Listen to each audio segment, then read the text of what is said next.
Welcome to Road Adventures of Cycling Men of Leisure, number 76. And once again, I'm lucky enough to be joined with my good friend, 12-hour drive away, Mr. Michael Sharp. Hey, Adam, how we doing? Good.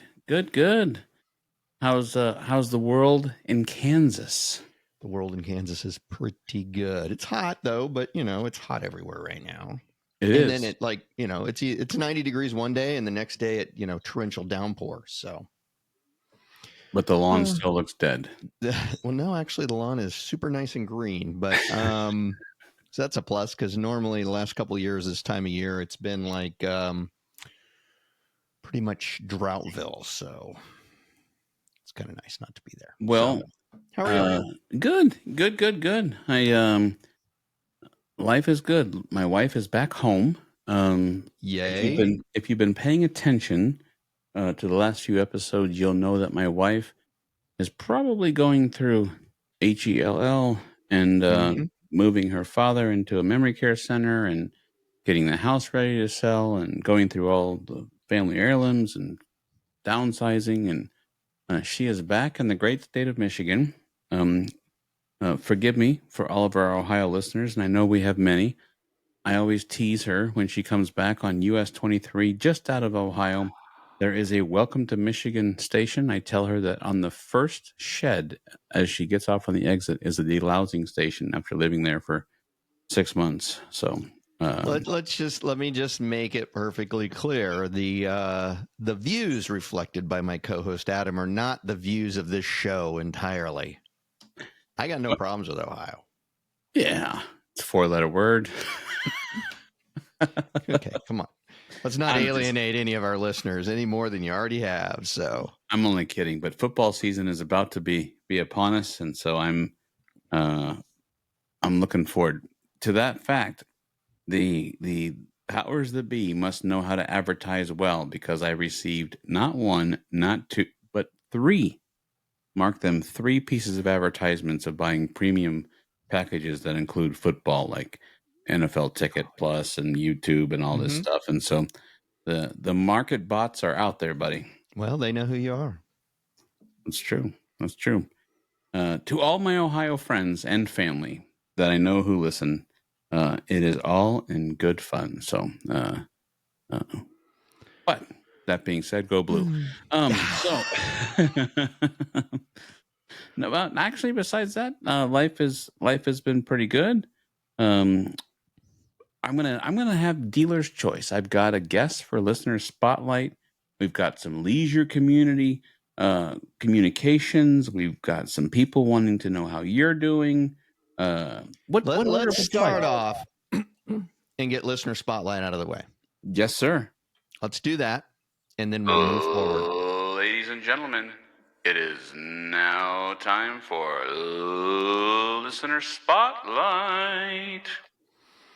All right. The hints that I provided were as follows. The original town was platted in the 1830s. 2 railroads intersect the town. It tried twice, not once, but twice, to rename itself, but the first 2 choices were already taken. It is named for a community in Georgia. It sits on a historic highway. And the best one, the town would make any lumberjack proud, or Oscar Mayer.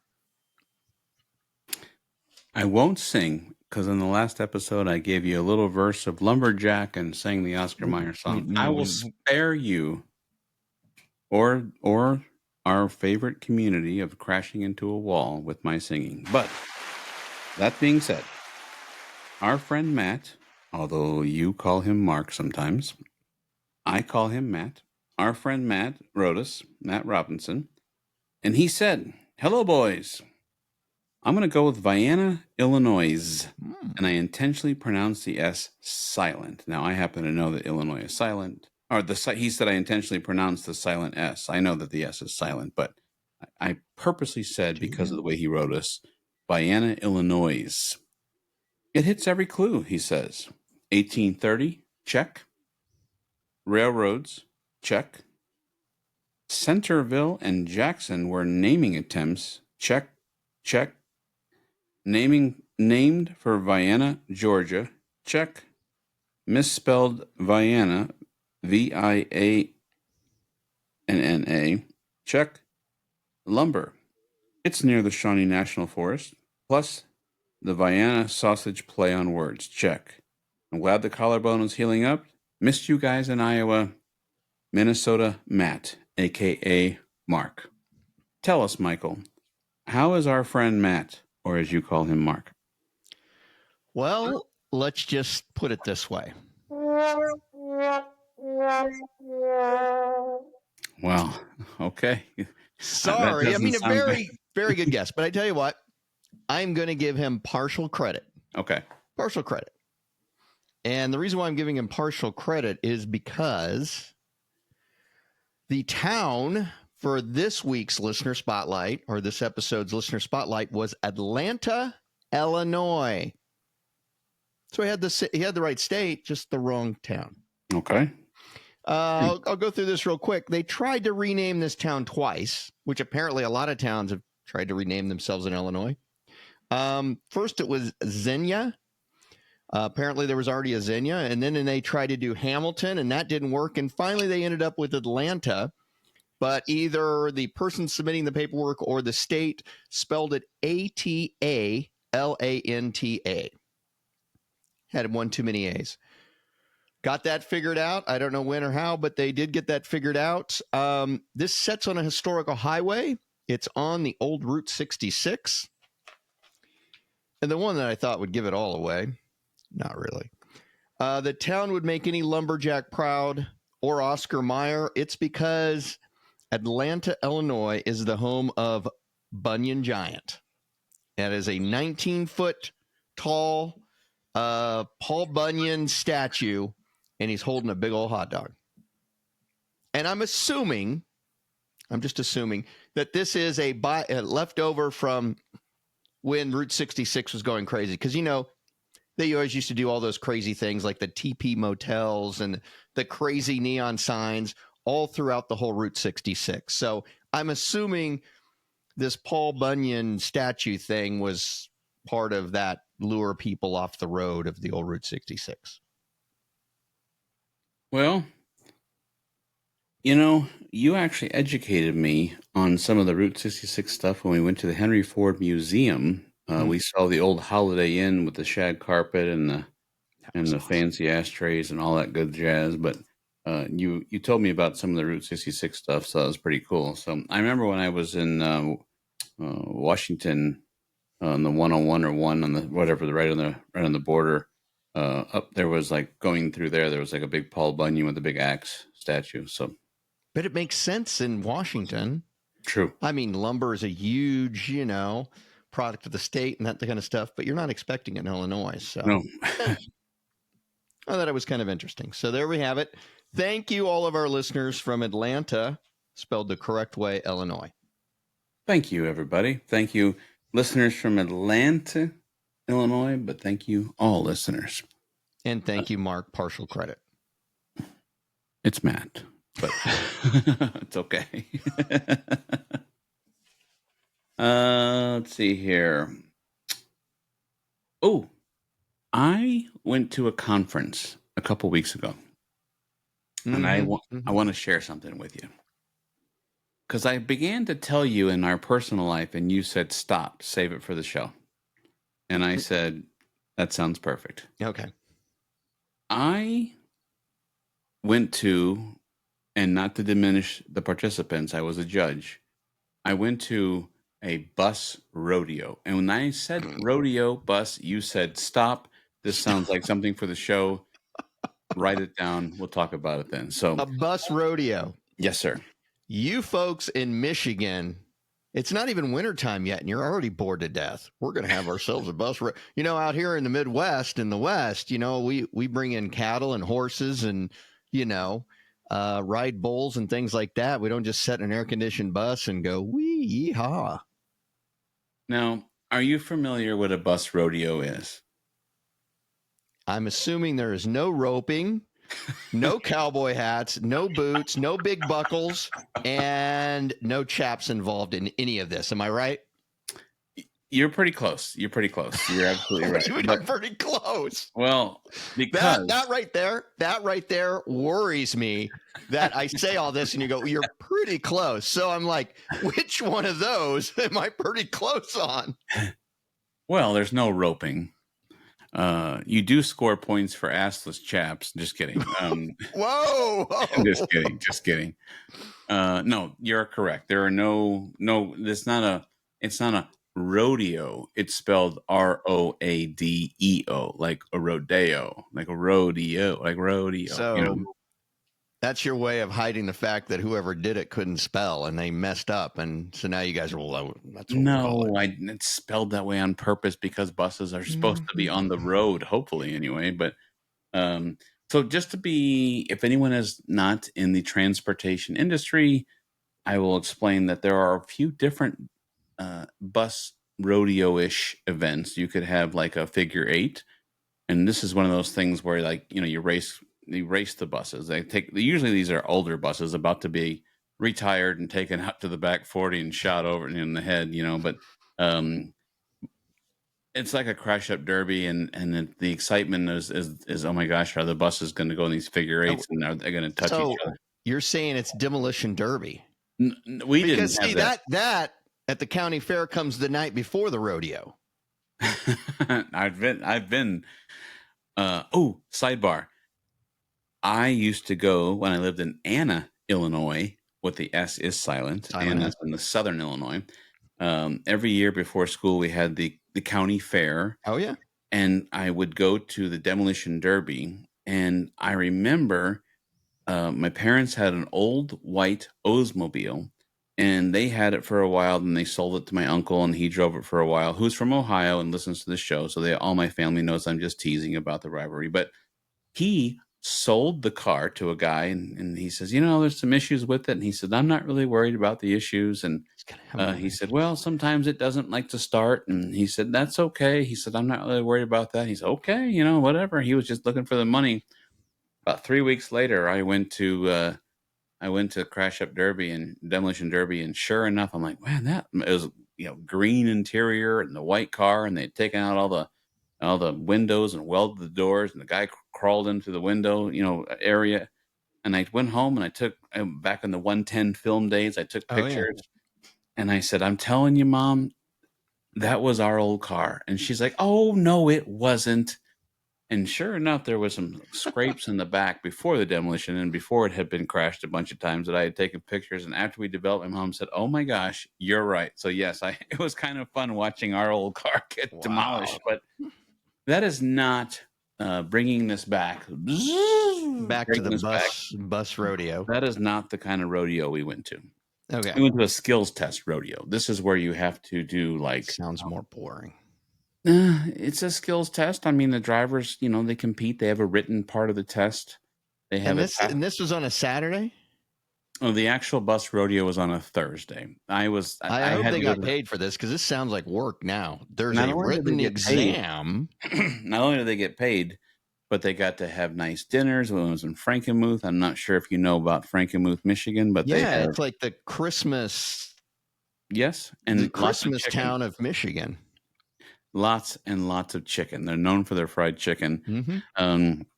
So the drivers got to have nice meals and practice and then you made them take a test. Well, I didn't. Part of it is you can earn 1,000 points, and I think 150 is written, and there's passenger assistance, like helping someone who resides in a wheelchair and making sure that you're doing your pre-trip of your bus correctly. And each thing is scored, and then there's cones that you can't hit. I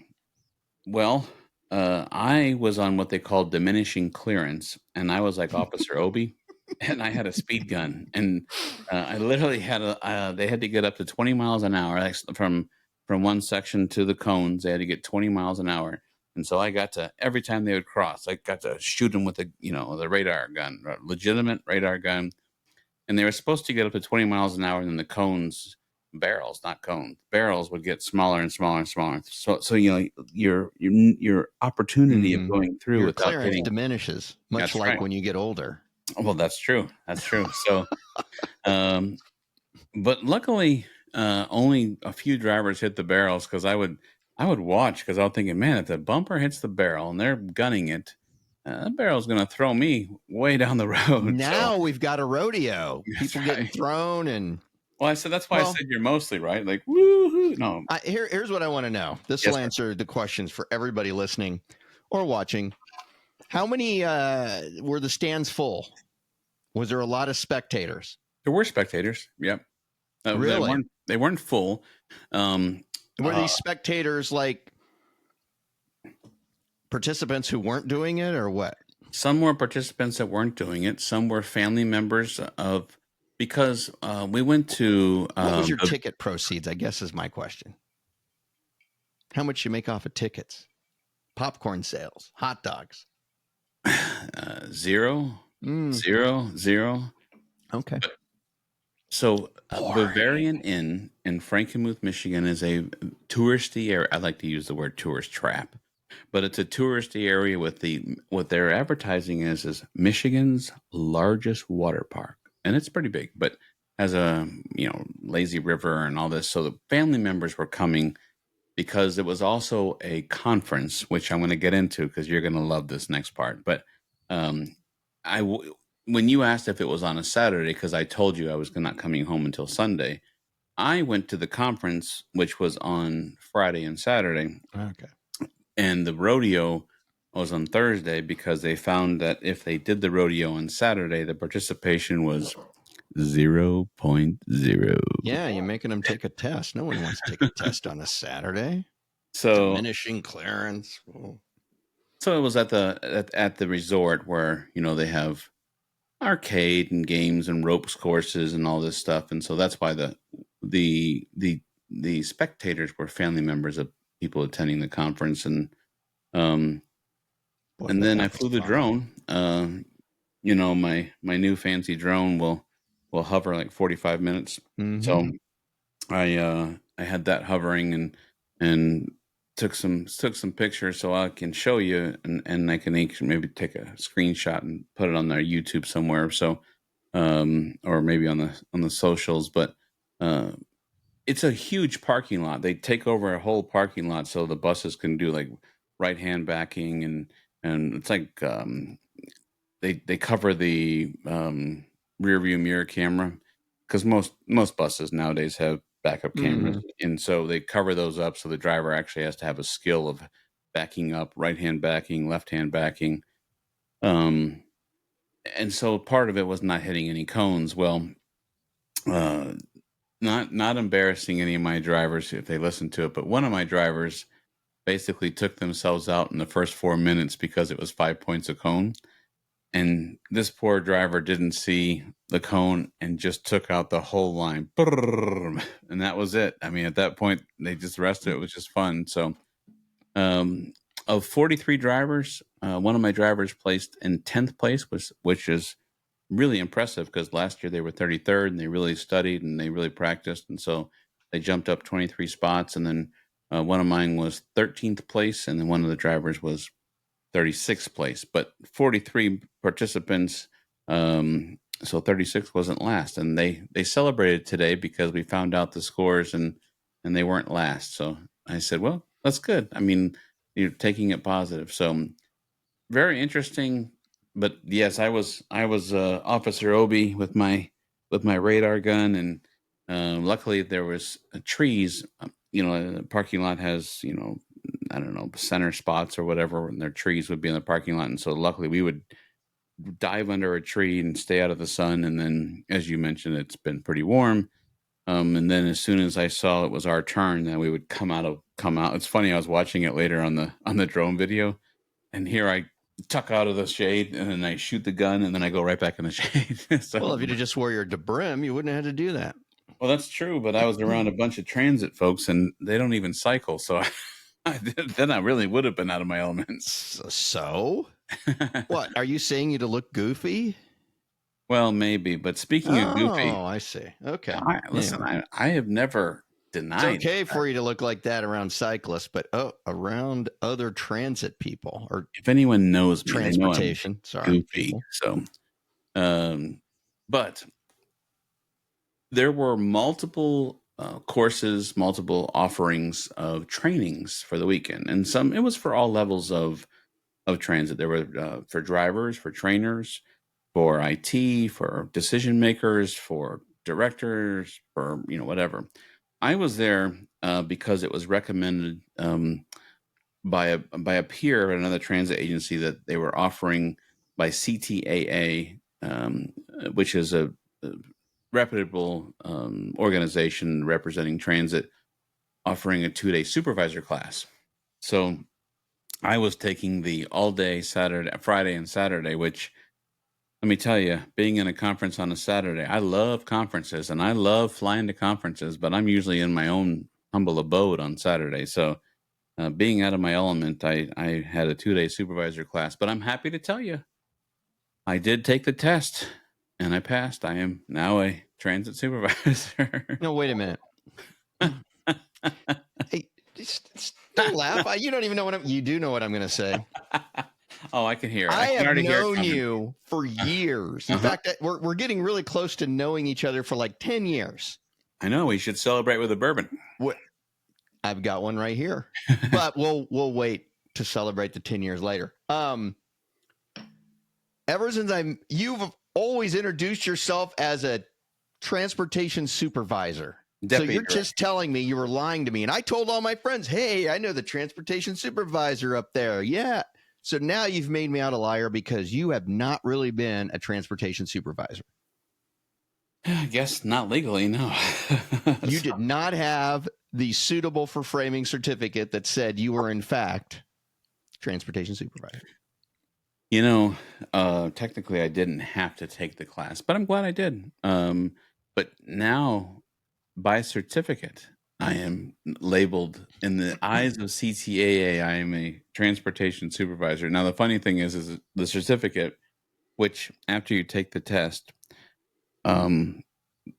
you get an instant email with a certificate, and it says that it expires on I don't know, August 2nd of like 2028. And I asked my boss, what am I going to do on August 3rd? Do I just have to quit? Do I have to? No longer a supervisor. That's right. So, well, let me just say, congratulations on finally making it to a supervisor. I guess it's true, fake it till you make it. Go around and say, you know what, I'm a supervisor, and sooner or later it'll just happen. So congratulations, my friend. Thanks, buddy. I play the part. Now I can actually live the part. So you've got the certificate. Get that frame, put on your wall. Yeah, with all the others. So actually, I want to give this guy credit. His name is Dan, who taught the class, and he was really thought-provoking. He did a great job, very inspirational, I'd say leader, inspirational teacher and instructor. To give you an example, and then we'll move on. But he came out of the, everyone's chit-chatting, and they first sit down, you sign in, and you get all your materials, course materials, and we're all like, oh, where are you from? And I'm, blah, blah, Mars, and I'm from Jupiter. And then all of a sudden he's like, I'm going to back up my microphone for a second, but he starts he starts the class like this. I was at the Walmart. Like he really he really just, and all of a sudden everyone's like, oh my gosh, like you stop and you like look at him, and this is the kind of stuff that he would talk about. He would attention. say, see, that's drawing him in. You got a hook. You got to get the attention right away. I mean, it was just like, whoa, now you're like, what were you doing at Walmart? Exactly. Tell us more. He goes, I'm in the oil change section, and I couldn't help myself, but the mechanic came in and the supervisor, he's got the white shirt on and he looks like a manager, and the mechanic says, everybody else was afraid to come tell you, but we broke the wrench again, and I was wondering if it'd be okay if I went and got one from aisle 13. And manager said, yeah, no problem. Things happen. Go ahead and go to aisle 13 and get one. And then the instructor stopped and said, who can tell me what's wrong with that picture? And I actually did not understand. There's no aisle 13 in the store. Well, First of all, yeah, there's no aisle 13 because just like a cruise ship, there's no 13, no floor. I'm just kidding. But I didn't. I actually at the time I didn't think about it. But what it turned out to be was why did the conversation start with everybody else is afraid to come talk to you? Like, why would an employee be afraid? It was things like that you were supposed to think about. So it was really good class. And then, although I won't lie, on Saturday I was like, whew, and then I got home Sunday, and then on Monday I was right back in my office. I'm like, man, there was no weekend there. Weekend. But no, that's what I was doing, and you said to wait for the show, so I wanted to honor that. So, and now we all know about more than we ever wanted to know about a bus rodeo. So, before we move on, I have to tell you something funny.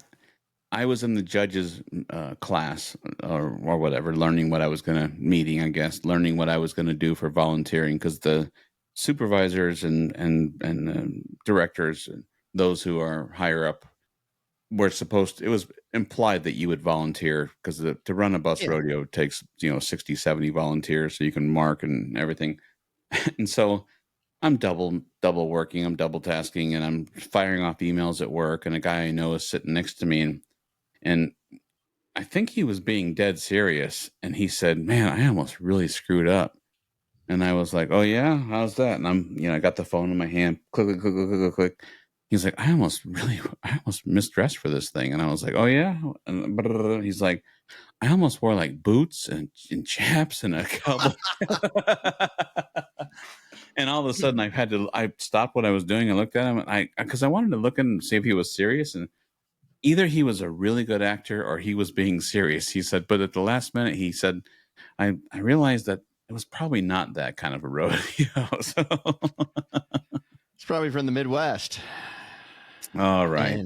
And, by the way, I did like your reference to Officer Opie. Officer Opie. I did catch that. Officer Opie. Little Alice's Restaurant. That's right. By the way, I recommend, if you got 28 minutes of your life, to download and listen to. That's a quality 28 minutes, because you know what? You can get in anything you like. Officer Opie, I cannot tell a lie. I put that envelope at the bottom of that garbage.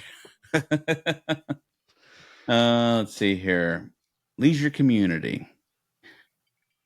I have an update. A few episodes ago, I said about road sodies, and if Michael was wrong, it went on deaf ears. And that was fine, because Michael wasn't wrong for once.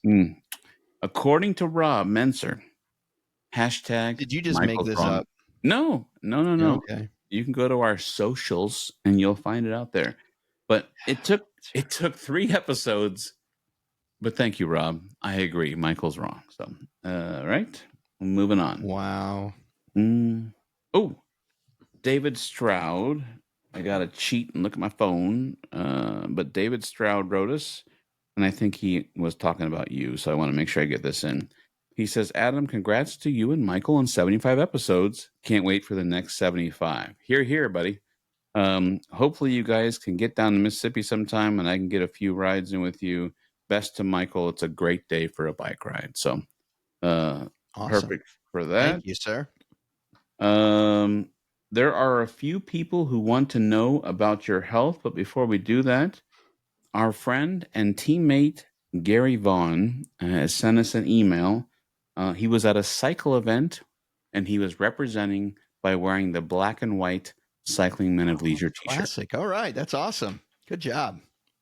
It was a motorcycle event in Sturgis, but it was nevertheless a cycle event. Still, that's cool.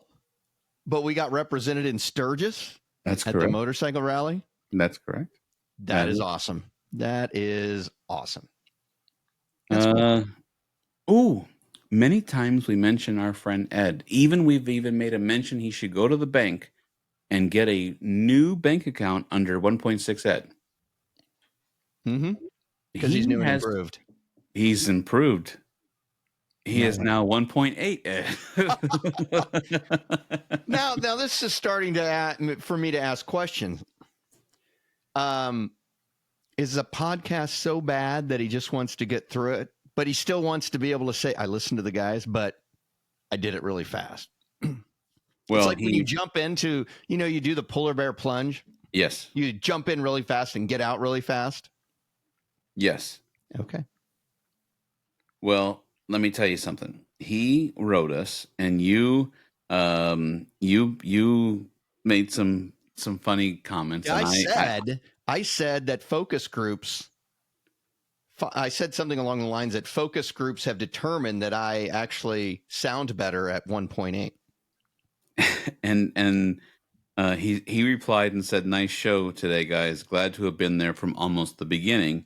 And I couldn't help myself, and I replied, "I read that at 1.8 speed." I love it. Now he's the new improved Ed. Thank you, Ed. Now, I don't want to steal your thunder, but we heard from, Connie, it is now time for our cult classic, Armando section. We heard from Armando. Do you want to take this? Yes, I will. Okay.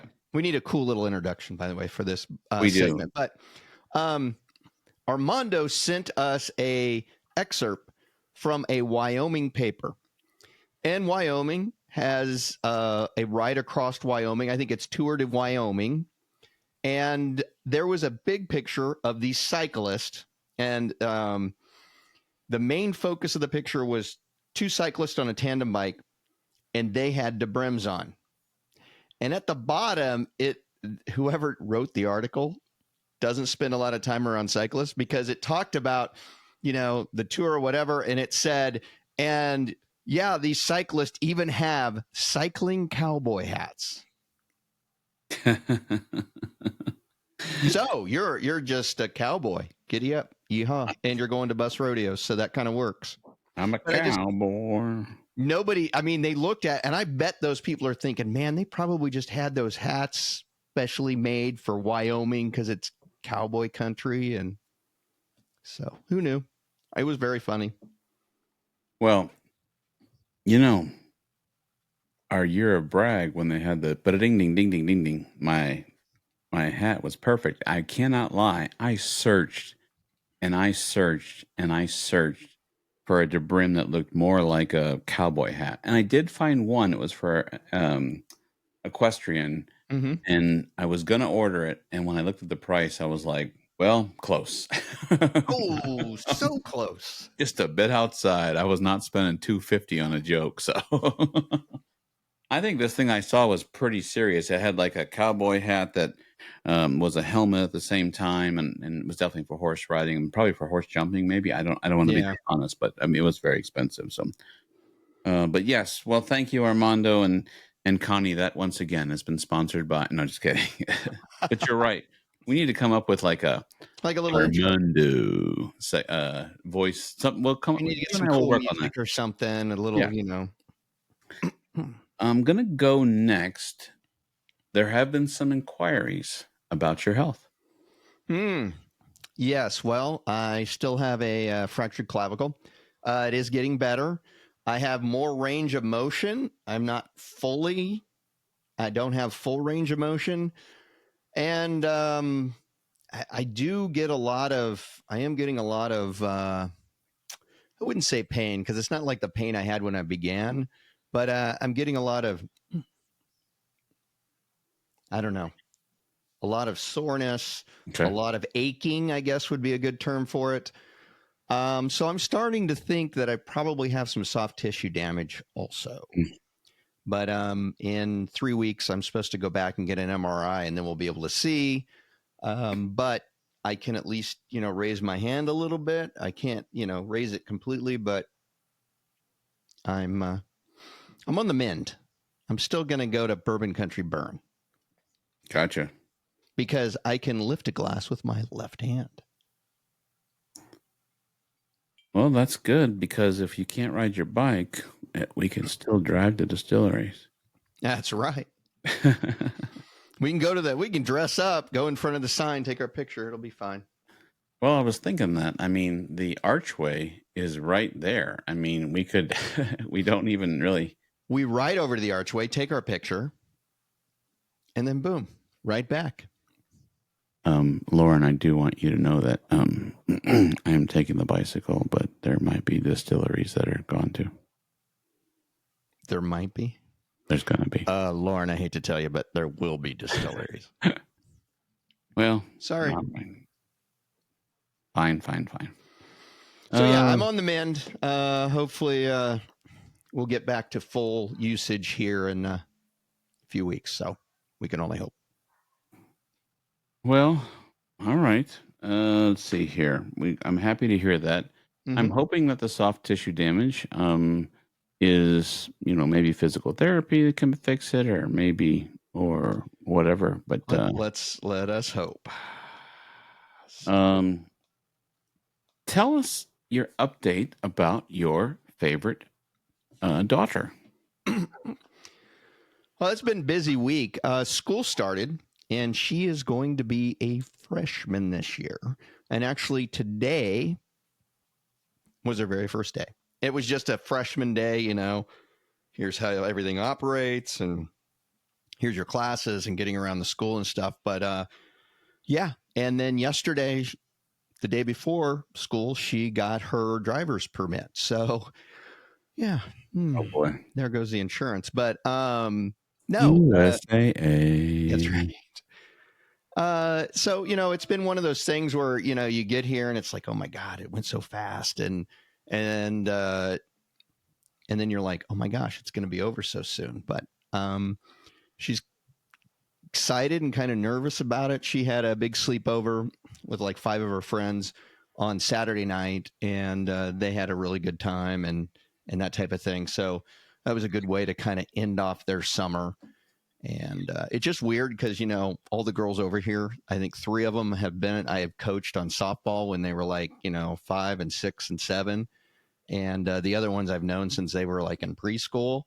And just to see them now and, they're talking about boys and all the other stuff. It's just like, oh my gosh, it's just insane. But yeah. I once said something about your daughter having a boyfriend, and you bleeped me. You censored me. Well, yeah, I don't even know why you need to talk about that. Okay, moving on. I hate to tell you, buddy, but it's probably inevitable. Hey. Yes? Can we stay focused? Yes, it's focused.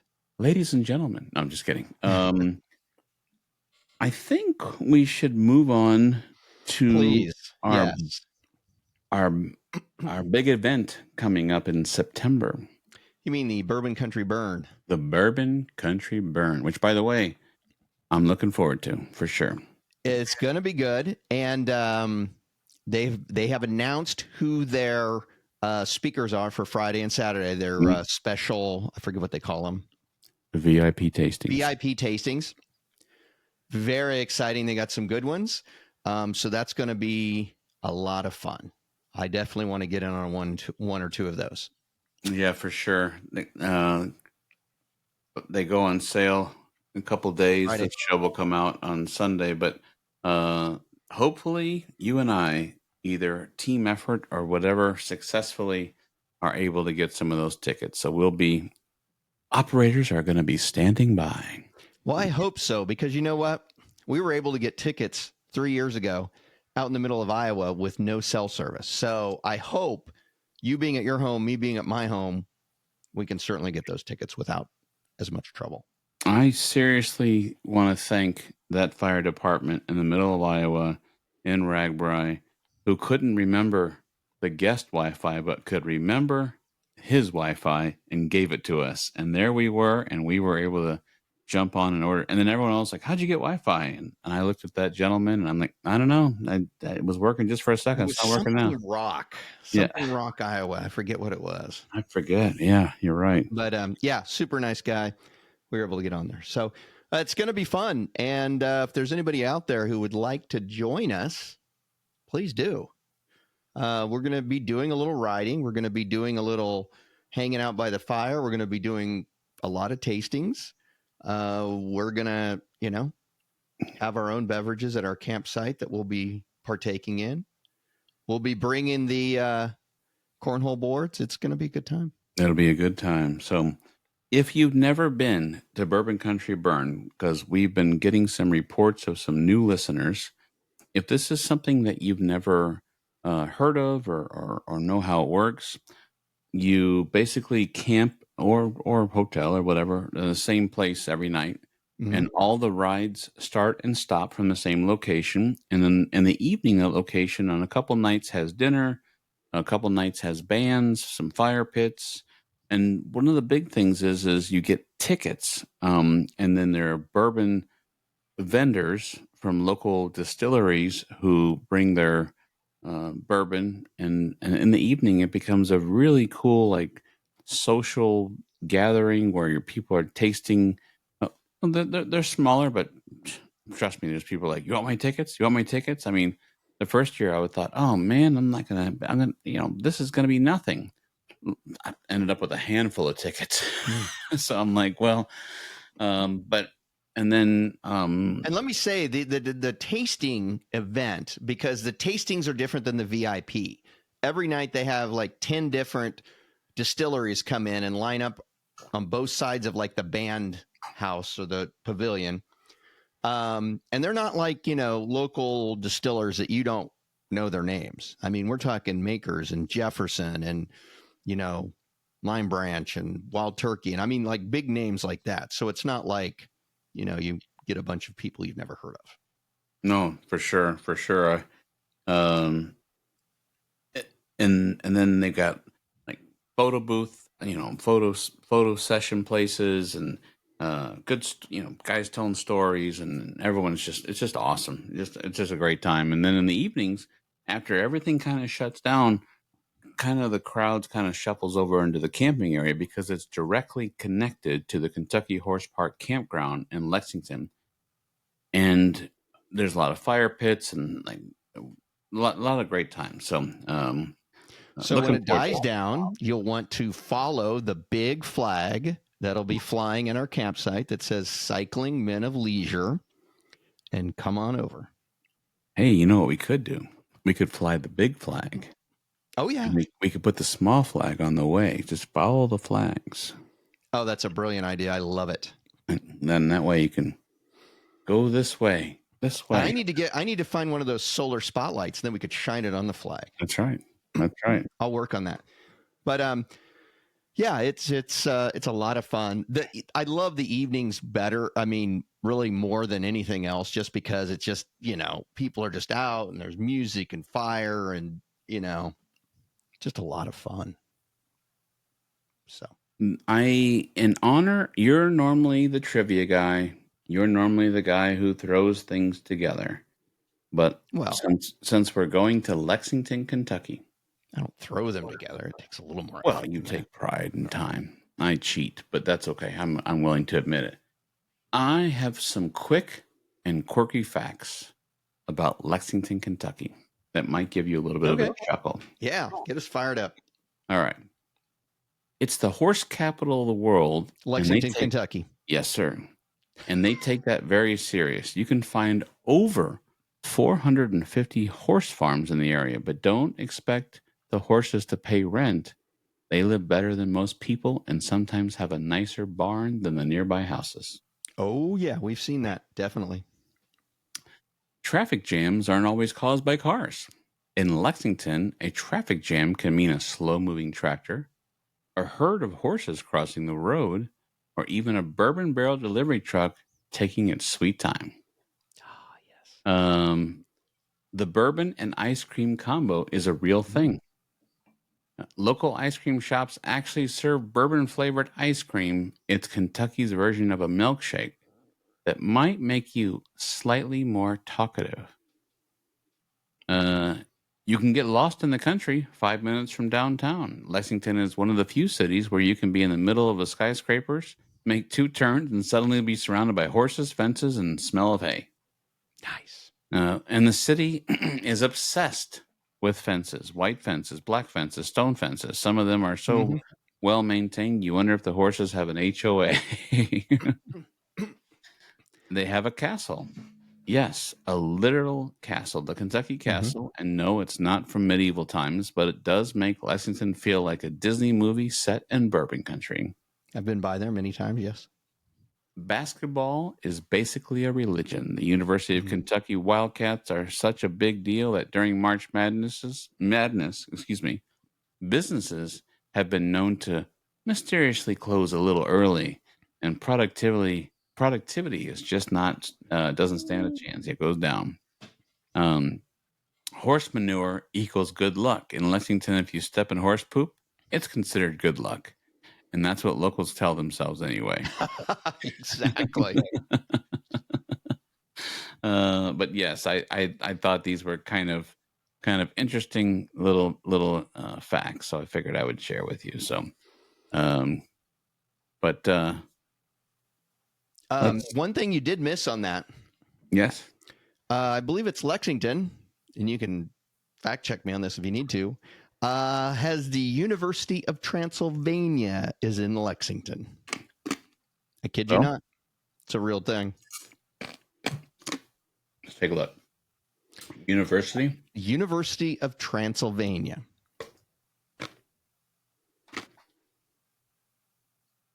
I played that video game. It has a guy with threw boomerangs and all that. It's real. Place in Lexington, Kentucky. It's not a vampire joke. Well, mostly it says, here's the backstory. It's one of the oldest universities in the U.S., founded in 1780, decades before Kentucky even became a state. Oh, yeah.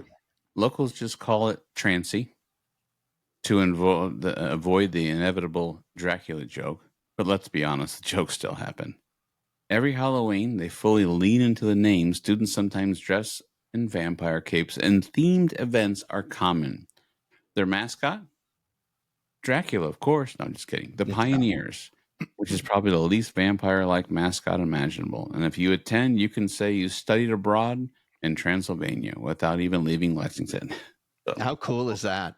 But I was really disappointed in their mascot because we were actually, when I was in Lexington last time, we were actually like right there in front of the university. And I was like, I'd seen signs and I was like, is this thing real? And it was real, obviously. And it's like, they need a better mascot. They need to be like the Bats or something, or at least University of Transylvania Wolves or something. The Bats, the Cats, the Rats, something. The Specters or something. Nope. We be the Pioneers with bus rodeos. So there you go. I'll add my little 2 cents to your Kentucky facts. Okay. Let's see here. I believe I'm going to take the opportunity to thank Joe Grammer, Dennis Keeler, Scott Garwick, and Alex Bell. These are our monthly sponsors and supporters. And thank you very much. If you want to be like Dennis Keeler, Joe Grammer, Scott Garwick, or Alex Bell, there's many ways you can do that. So thank you. Yes, definitely thank you. Now I've got something fun if you'd like to hear it. It's bourbon bourbon inspired. I love it. I did some research. I used some AI and I was like, AI that knows us, knows the show. And I was interested in what kind of bourbon would we be according to AI? Oh boy. Premium. And I've got some interesting results if you'd like to hear it. I would, but I'm going to guess premium. Bottom shelf plastic bottle. White label that says bourbon. Bourbon. Bourbon with a question mark. We may have hit all the requirements and maybe we didn't. Okay. I'll leave it up to you. But here we go. I put in your information and this is what I got. Given Adam's role as the co-host of Cycling Men of Leisure, the banter partner, the storyteller, the guy who can keep the mood light but still bring insight, I'm pegging him as something in the high quality, versatile, and slightly adventurous category. Adam, you would be a Four Roses small batch select. Okay. And here's what it would say. Here's what it says about you. Approachable, yet layered. People instantly enjoy his company, but there's always more to discover. Oh, yes, there is. I mean, oops, yes. A balanced blend. He brings humor, camaraderie, and cycling wisdom in just the right proportions. Gets a little long-winded on bus rodeo, though. Hint of spice. Keeps things lively and unpredictable during rides and podcast episodes. And a long finish. His stories stick with you even after the bottle or ride is done. And if we were going to put something on a bottle that would explain, that would tell your story, Adam, this is what it would be. Cycling Men of Leisure Small Batch Select, crafted for friendship, laughter, and the open road. There we go, buddy. I love it. That's you. You like that? I do. And then I thought I would have a little bit of fun. Thought I'd bring in Armando again. We don't have the fancy. So I threw him in there to see what they would say about him. Armando would be a high-end bourbon finished in rum casks, specifically Jefferson Reserve Old Rum Cask Finish. Warm and inviting, the rub finish nods to Cuban roots and Caribbean flavor. Well-traveled character, Jefferson Reserve already has a worldly reputation, much like Armando's European adventures. Smooth elegance, perfect for a man who's retired but still rolls through life and bike rides with style. Subtle spice, a reminder of both the open road and Cuban flair. His bottle label would read Cycling Men of Leisure, Caribbean finish, aged in Kentucky, refined with Cuban warmth, perfected on the open road. I think that just means he needs to come to Kentucky and get that bottle. So absolutely does. And then here, I'll let you in on what mine said. Michael, given what I know about him, Cycling Men of Leisure co-host, lover of long rides and good company, a man who pairs adventure with ritual and storytelling, you're just not a whiskey. Well, of course not. You're something like a single barrel, well-aged bourbon with a hint of mischief. Think Woodford Reserve Double Oaked meets Elijah Craig Barrel Proof. Rich character from miles of experience on the road, complex layers, camaraderie, tradition, and a dash of irrelevant humor. Well, I don't like that, but anyway. Smooth but bold. Michael's wrong. Smooth but bold, approachable for anyone, but unforgettable for those who stick around. And a warm finish leaves people smiling and a little inspired. My bottle would read, best enjoyed slowly, in good company, preferably mid-ride or fireside. So there we go. If we, according to AI, were bourbons, that's what we would be. I thought it was quite funny.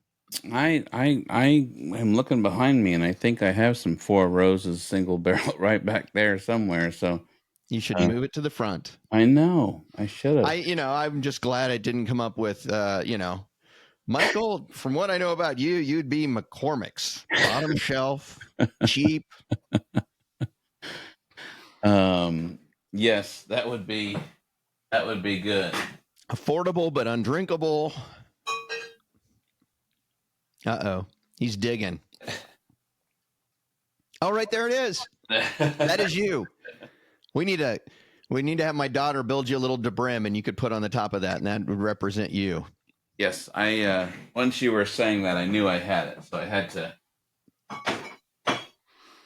So I thought that would be fun to see what we were, or what AI would think that we were as bourbons. Very cool. Very cool. Well, I think we've had a great show. Checking over my notes. Check. The only thing would be a listener spotlight, which I'm sure you have. I just want to give you and make sure that you didn't have anything else for our community. No, but I am ready for listener spotlight if you want to give me my intro. Ladies and gentlemen, a man from Lewisburg, Kansas will now give us a listener spotlight. That's right. This episode's hints are as follows. The first white settlers moved into the area in the mid-1700s. The town was founded in the mid-1800s as a railroad station. It was a big railroad hub as 3 lines crossed into the downtown area. The town's name was changed. No surprise. I think every town's name was changed from what we've learned on this show. It was changed during the Civil War to honor a Confederate senator. But then after the war, they changed it back. The history of this town includes organized crime, bootlegging, old-time music, and a soft drink. And finally, a trucker headed west was on his way to this town. A trucker heading west, like just a random trucker? That's for you to determine. Wait. I'm thinking of the Convoy song. Hey, I did pull that song out when we did Pagosa Springs, remember? Yes. Yeah? Yes. Eastbound and down. Okay. That's not the Convoy song, but that's a good one. Yeah, that's another one, yeah. BJ Reed. the Bear. BJ and the Bear, yeah. Yeah. Boy, that's when television, I had to do my chores to watch television. Back in the late 70s when all those trucker shows were on, you know? Oh, yeah. Trucker movies were big. Before CD you had radios. Streaming everything. Yeah. You know, I think about that sometimes. Like when I was a young boy, we had a remote control with a cord and it had an antenna on the top where you turned a dial and the antenna would slowly turn. Oh, well, see, you folks were rich folk because we didn't have a turning antenna. They had somebody go up there and manual it. A little to the left, a little to the right. Get the aluminum foil and the rabbit ear. Right. Yeah. You know? Yeah. So there we go. Well, that's great. I think. Got any guesses? No. Eastbound and down. No, I'm thinking about heading west in a semi. Big old semi. Yeah, semi. No, I think we've got a great show. This one, I really enjoyed this one. Looking forward to it. By the way, I think it's time to mention an official announcement. Oh, boy. No. I don't like when you off-script it. Hey, I've got an announcement. I am proud of my friend. Sir, I have noticed on the Strava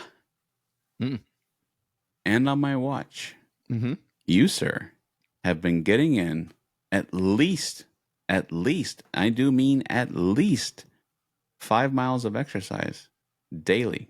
And I want to let you know that I've noticed, and I'm proud of you. Thank you, sir. I've actually been motivated by you. Okay. You know, you've been doing it for, the fitness thing for over a year now. And after my injury, I was like, I really need to start getting into better shape. And I think today is day 24.